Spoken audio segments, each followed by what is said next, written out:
السلام علیکم۔ ہماری آج کی گفتگو کا موضوع ہے مورا نظم۔ قدیم شعراء کے ہاں شاعری کے لیے قافیے کی شرط ضروری تھی،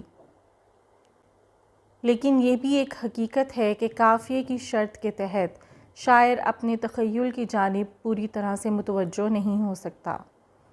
حالی کو بھی اندازہ تھا کہ قافیے کی قید ادائے مطلب میں خلل انداز ہوتی ہے۔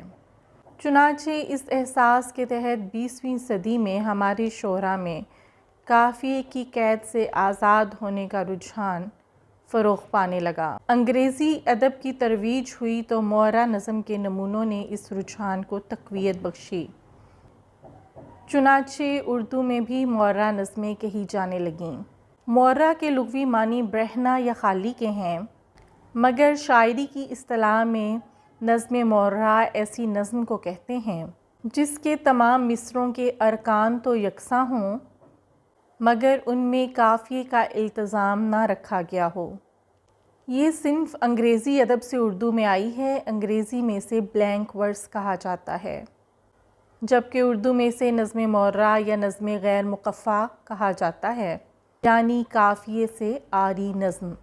دراصل قدیم شعراء کے ہاں قافیے کی شرط ضروری تھی، لیکن جدید شعراء میں سے کچھ نے قافیے کی پابندی کو رفت خیال کے ادا میں رکاوٹ سمجھتے ہوئے اسے غیر ضروری قرار دیا، جن میں مولانا حالی جیسے بلند مرتبہ شاعر بھی شامل ہیں۔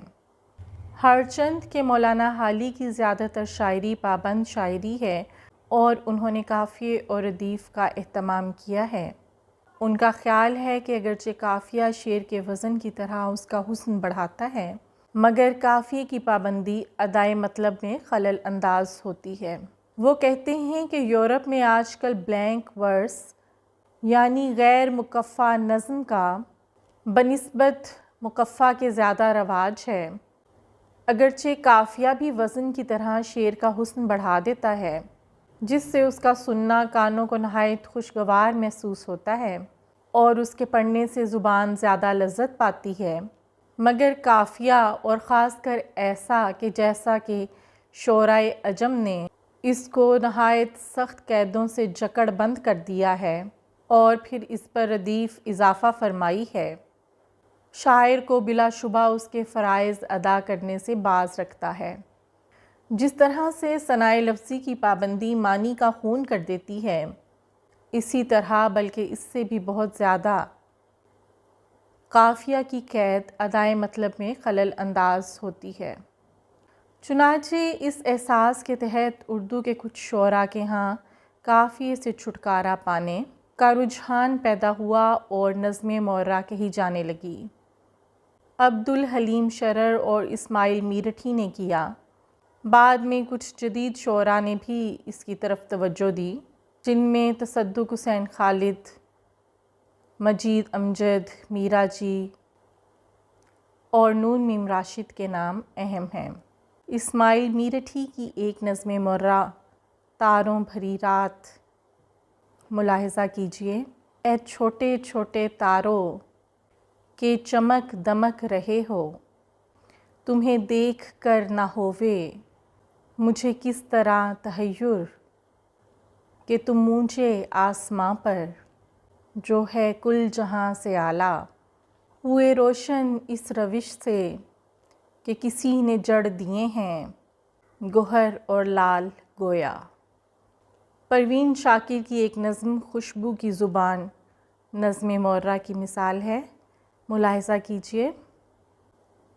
زبان غیر میں لکھا ہے تو نے خط مجھ کو، بہت عجیب عبارت بڑی ادق تحریر، یہ سارے حرف میری حد فہم سے باہر، میں ایک لفظ بھی محسوس کر نہیں سکتی، میں ہفت خواں تو کبھی بھی نہ تھی مگر اس وقت، یہ صوت و رنگ یہ آہنگ اجنبی ہی سہی، مجھے یہ لگتا ہے جیسے میں جانتی ہوں انہیں، ازل سے میری سماعت آشنا ہے ان سے، کہ تیری سوچ کی قربت نصیب ہے ان کو، یہ وہ زباں ہے جسے تیرا لمس حاصل ہے، تیرے قلم نے بڑے پیار سے لکھا ہے انہیں، رچی ہوئی ہے ہر ایک لفظ میں تیری خوشبو، تیری وفا کی مہک، تیرے پیار کی خوشبو، زباں کوئی بھی ہو خوشبو کی وہ بھلی ہوگی۔ حسان کلیمی کی ایک مورا نظم زرگری سے ایک اقتباس ملاحظہ کیجیے۔ نت نئی روشنی کے ہیلے ہیں، جنگ بازی بھی ایک تجارت ہے، سود خوروں نے سٹہ بازوں نے اوڑھ لی ہے قبائے پرویزی، جھونکتے ہیں سنہرے ایندھن کو، ملک گیری بھی ایک تجارت ہے، لاد کر آرتھر کے شانوں پر سیم و زر کے کھنکتے تھیلوں کو، ایشیا کو خرید لینے کا عزم ناپاک دے کے بھیجا ہے۔ آج کے لیے بس اتنی ہی گفتگو۔ آئندہ لیکچر میں ایک نئے موضوع کے ساتھ پھر حاضر ہوں گے۔ اللہ حافظ۔